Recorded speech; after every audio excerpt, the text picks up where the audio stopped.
अस्सलाम वालेकुम फ्रेंड, उम्मीद है आप सब खैरियत से होंगे। आज की इस वीडियो में मैं आपको थोड़ा सा मस्ती प्रोग्राम दिखाऊंगा। सुबह के वक्त परिंदे निकाले हैं, जैसे ये होते हैं अपनी एक लहर में, तो वो बहुत मज़ा करती है।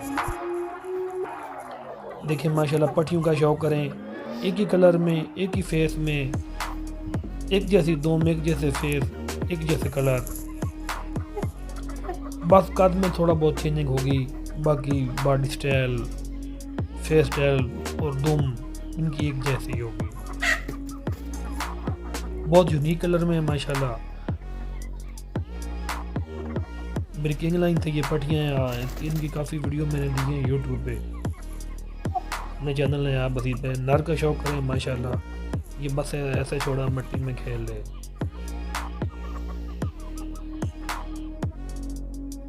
ये एक पट्टे का शौक करें माशाल्लाह, ये भी किंग लाइन से है। वीडियो को लाइक और शेयर ज़रूर करें, चैनल को सब्सक्राइब ज़रूर कर दें। अपना ख्याल रखें। अल्लाह हाफ़िज़।